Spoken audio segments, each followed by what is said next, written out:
Hi and welcome to video 1, Unit 4, Topic 1, Specialist Mathematics. And this is the second part of the Topic 1, Applications of Integration for Determining Areas, or just Application of Integration is this series of videos. So in this section we'll determine areas with the integration techniques that you've just learnt. So those integration techniques you've learnt: general integration with modulus functions and also arcsine, arccos, etc. Integration by substitution, linear and normal integration by substitution, integration by parts, integration by partial fractions, and trig identities. So there's a lot of different variants that you'll see here. Most of them are pretty recognizable straight away, and we'll have some examples of these. First of all, the fundamental theorem of calculus, and you've seen this before because you've seen it in math methods. So recall that finding the area below a curve is actually finding the area between the curve and the x-axis. This is going to help us moving forward with more complex questions. So you've seen the procedure for finding the area below the curve, but you're actually always finding the area between two curves. It's just in this case, one of the curves is the x-axis. And the x-axis can also be represented as y equals 0, and so you're doing 2x minus 1 minus 0 in your integration. Recall also that if a function passes through the x-axis, this affects our area calculations. Just like it affects our integration of functions between curves, in this case we have to swap around or break up our calculation to find the actual area by applying a modulus of that broken up calculation. So this example I've got here, you can see that it crosses over at a half. So we've split it up into two parts, a half to 0 and 2 to a half. Same function inside here, but in our calculation we're just taking the modulus of both parts to make sure that they actually become positive. The other option is to recognize that the first part is the part that becomes negative, so you could always just make it negative on the way through. Either way, as long as you've clearly communicated what you're doing and it works, everyone's happy.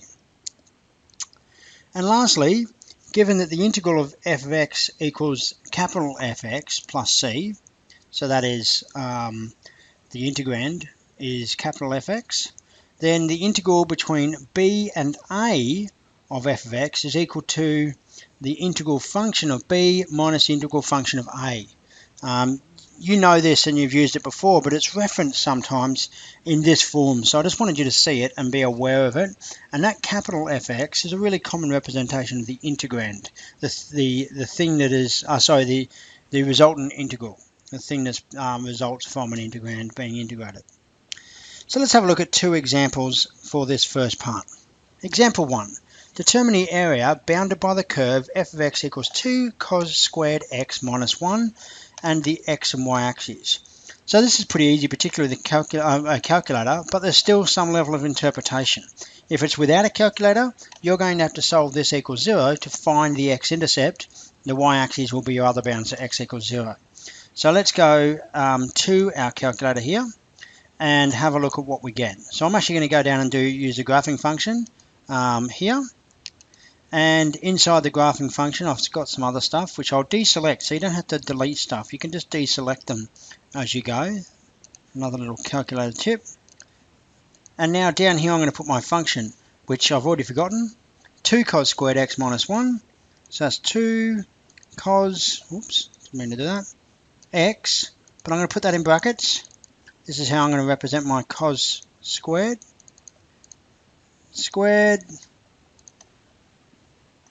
minus 1, oops, let's go to that end, my apologies, minus 1, execute, and I'm going to plot that. Now it looks like this because my scale's out. I believe I must be in degrees, which I am.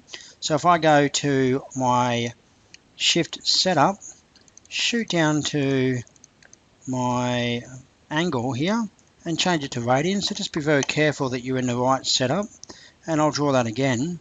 And you can see there is the bit that's cut off. So that's what I'm looking to calculate. And I can change my x minimum, x maximum, etc. So I'm going to change it to be -1 to, let's say 3. And I know that it goes to y equals 1 as a maximum. So I'll go back to my V window and I'll change my y values to be -1.5. to 1.5, and I'll be able to get a good view of what's going on here. Now what I want to find is that value there, so what I'm going to do is go Shift G solve and find a root.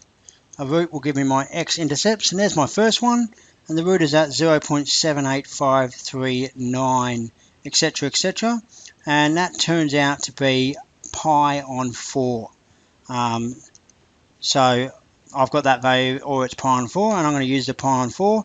I could also go to solve this in my solve n function, my equation solver equals 0, and it will give me the same value.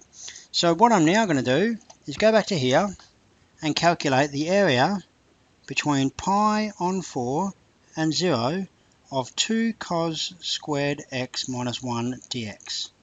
So that was a bit of a tricky question, and the setup and finding that root and making sure that I've got the right space.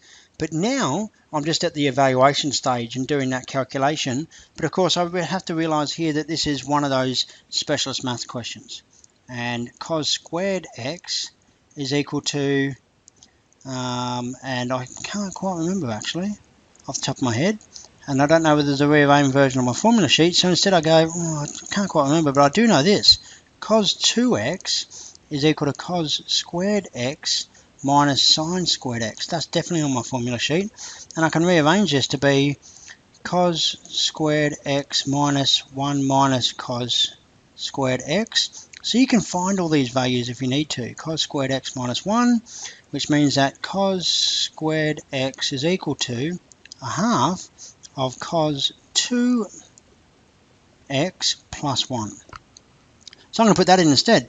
It's equal to the integral between pi on 4 and 0 of 2 times, and that 2 is great, a half of cos 2x plus 1. Now what's this unravel? Minus 1 dx. I'll expand pi on 4 and 0. 2 times a half cancels out. Cos 2x plus 1 minus 1. Oof, who designed this question? And then I can do that quite simply. So this is equal to, in brackets, a half sine 2x. Cos integrates to positive sign between pi on 4 and 0. And that, of course, is equal to a half sine pi on 2, 2 times pi on 4, minus a half sine of 0. Sine of 0 is 0. Sine of pi on 2 is 1, and that's equal to a half. Quickly shoot back to my calculator and go, could that be a half? Well, 1 out to 1 here would be a full 1. So yeah, that could be a half. I'm quite happy with that. Good times. Units squared. And now let's have a look at example 2. Determine the area between the x-axis and the function y equals 2x log x for the domain half to 2. So we've been given this graph. You won't always be given a graph. But again, this would just be some really quick calculator work if you weren't given a graph. So if I go down and have a look here, I can see that this intersection is 1. If you're given a graph and there's an obvious intersection, you don't have to calculate anything. Could I solve this? No, it's got a linear function along with a log function. It's unsolvable by my skills, but we could use our calculator if we needed to solve it. So I'm going to actually find the area is equal to the absolute value of the integral from 1 to a half of 2x log x dx plus the absolute value of the integral between 2 and 1 of 2x log x dx, but now I need to integrate 2x log x dx.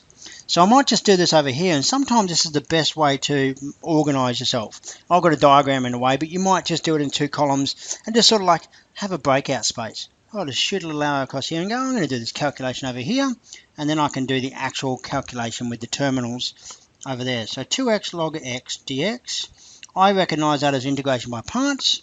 I've got uv minus the integral of u dash v dx, and I'm going to set, remember we look at in terms of precedence, and I'm setting my what my u can be. Log x is the first thing. I can't have that as v dash. So I'm going to set this as my u, and this is my v dash. That makes life pretty easy. And I get this. U equals log x, u dash equals 1 over x. V and v dash equals 2x, which means that v equals x squared. which means that we have this is equal to uv, which is x squared log x, minus the integral of u dash v, which is 1 on x times x squared dx, and that's equal to x squared log x minus the integral of x dx, which is equal to x squared log x minus a half x squared, and then plus c normally, but we don't need that now because we're going to use this back over here. And of course our area is now the absolute value of, and here's our, we've done our calculation here, so it's x squared log x minus a half x squared from 1 to a half plus the absolute value of x squared log x minus a half x squared from 2 to 1 with an absolute value sign as well. And now it's just a bit of calculation now. Just keep the absolute value sign because one of them is negative. I get 1 squared log 1 minus a half times 1 squared minus a half squared log of a half minus a half times a half squared, so that's a bit out of hand. Absolute value of that plus the absolute value of 2 squared log 2 minus a half of 2 squared minus a half, minus 1 squared log 1 minus a half 1 squared, absolute value, and you could just pump that into your calculator, which I'll do now. And I get 1.4743. If I had stuck with the doing it by hand, I would have come out with something that was exact with some log 2s and log halves, which can be changed into log 2s with a negative sign, but I didn't, and here we are. So 1.4743 units squared. Does that make sense? Well, this is my 1 box. This is my, where's this go down to? Let's say 3. So that's got an area of 3. That's got an area of 1. So it's got to be about 37% of that area, and it looks about right to me. You can really do quite a quick, nice estimation of your accuracy. All the best.